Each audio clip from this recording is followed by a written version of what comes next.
self-defense. So one hand is up, one foot's forward, this is in your right hand. You're gonna practice this first angular strike coming off of your right shoulder. And as you go through, I want you to twist, turn your wrist down a little bit. That's going to increase the speed of that strike. Just a little bit of a flick of the wrist. Keep that hand closed coming through, and then bring it from the other shoulder and out. So you have these first two basic angles using your short self-defense stick. When you learn how to hit somebody with a stick for self-defense, using your short self-defense stick. Again, the other hand is always up. The next thing that I want you to do is put it in your other hand and practice on the other side. I want you to be able to be ambidextrous, fight with both hands evenly using your short self-defense stick. Get that other hand up, bring it across, practice this second strike. And again, there's a little twist in the wrist, especially when you have a shorter tool like this. You can add more speed, more power. It's not gonna be as heavy as a bigger self-defense tool. And I think I got it out because I know you ask me about it all the time. Well, this is one of the favorite tools on the internet for self-defense, right? This is the police baton, the expandable baton. Some places you're allowed to carry these and they're very effective for self-defense when used correctly. I like thrusting strikes the most. I like two-handed thrusting strikes and pushing strikes better than anything else.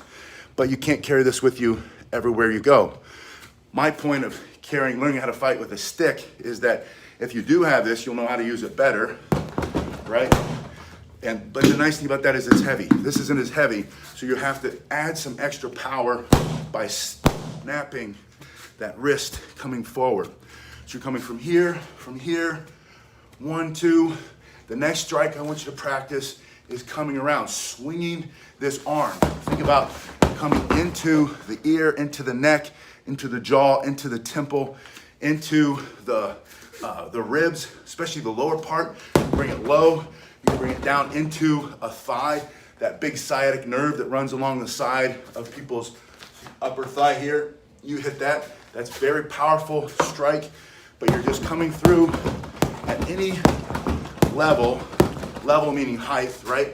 And you're turning your shoulders and hips at the same time. And when you take a little step with that front foot, remember to keep that other hand up, you're gonna generate a lot more power. So now you have angle 1, angle 2, and then a swinging strike.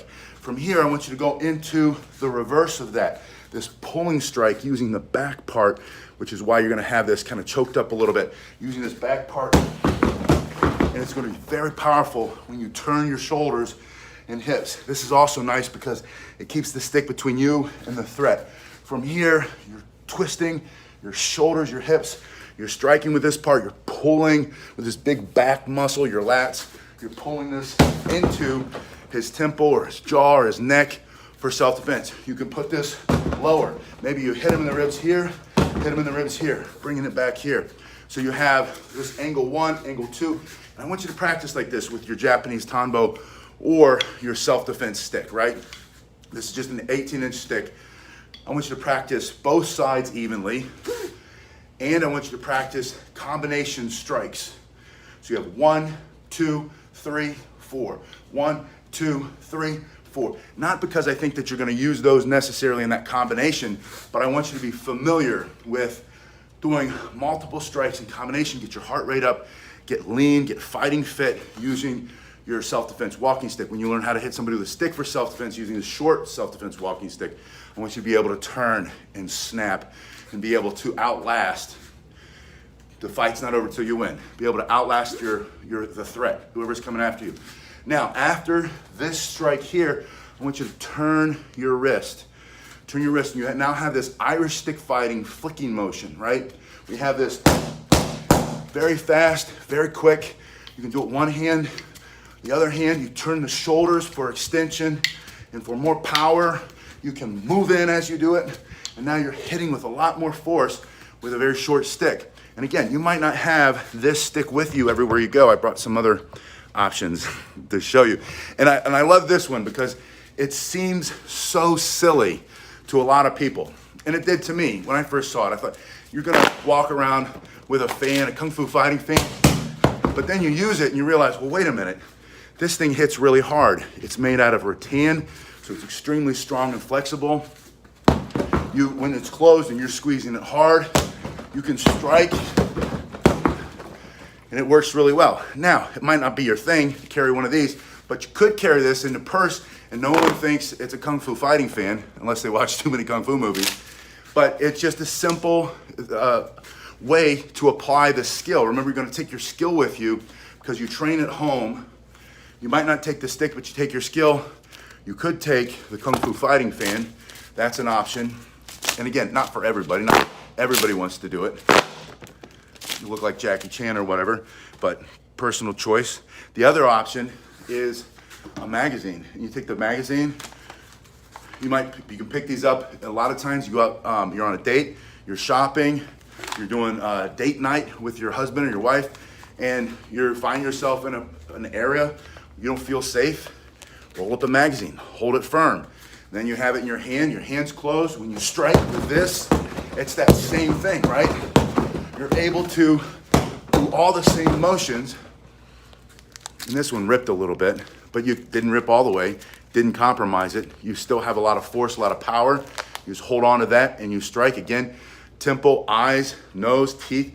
The whole point is that this closed is stronger than the flesh, right? So you can do a lot of damage, especially you go right into the throat. My favorite way to strike, to defend yourself, to hit somebody with a walking stick, or not a walking stick, a self-defense stick, a short self-defense stick. My favorite way is always gonna be this thrust. Because in my experience, in my training and my belief system, the shortest distance between the 2 points is that straight line. I wanna use that, and I want to stop him as soon as I can, especially if I don't know what else he's carrying, or if there are multiple attackers, or if I do know, if I did see him pull out a bladed weapon, I wanna go right into his face as fast as I can, or into his throat if I can hit it, if he's got a weapon, right? If it's me or him, it's self-defense, not fighting, not street fight, not school fight, but self-defense, real self-defense. I'm going in here, I can then drop it this way, come down on top. So I have 1, 2, 2 hands, and then just blast with this hard piece of oak going right through the middle. So I want you to practice combinations straight and then over the top. Think about coming straight down into his nose, into his eyes, into his teeth, into his throat, into the top of his chest, maybe into that clavicle. Smash that for self-defense. But you want to build this combination, 1, 2, 3, and then my last, I love to come out and move away, create distance again with this over the top, hard, fast. If you can knock him out, hit him right in the forehead, maybe you turn off his operating system with a hard blow for self-defense. So thrust, strike, two-handed strike, and then retreating or pulling back. Fighting in an opposite direction, right? Moving back as you strike down. So practice those basic combinations. Start with your two angular strikes, your swinging strike, that reversed strike, and then finish with a flicking motion. Put it in your other hand. 1, 2, coming down, make sure you've got to fight from behind your stick. So it's got to be between you and the threat. Make sure you're fully behind your stick. 1, 2, swing it around, bring it back, and then flick that wrist. Practice that over and over again. You walk around the house. The more you do this, the better you're going to get at it, right? The more you do, the more you can do. You're building flexibility, strength, speed, power, accuracy, balance. You're conditioning your body to fight with a stick. When you learn how to hit somebody with a stick for self-defense using the short self-defense stick, you want as many basic tools as possible, but you've got to get in a better stance. The last one is put it back in the hand. It's in your backhand, your thrust, strike over the top, two hands right into the teeth, right? And then right over the top, coming straight down with that last strike coming over the middle. So you're in the other hand, thrust, over the top, jabbing strike, two-handed, blast him. And what if you hit him with your fist and not the stick? You're gonna probably hit him with both, right? Smashing into the teeth for self-defense, and then down over the top. Those are two combinations that I want you to practice when you learn how to hit somebody with a stick using your short self-defense stick. And if you want one of these, if you want me to send you one that I made, I've now mailed out about 30 of them, getting a lot of good feedback. If you don't like yours, let me know, and I'll see how I can fix it. But if you do want one of these, again, I'm not a carpenter. This is not going to be earth-shattering. It's not going to blow your mind when you see the high quality. It's just going to be a great stick that you can practice with.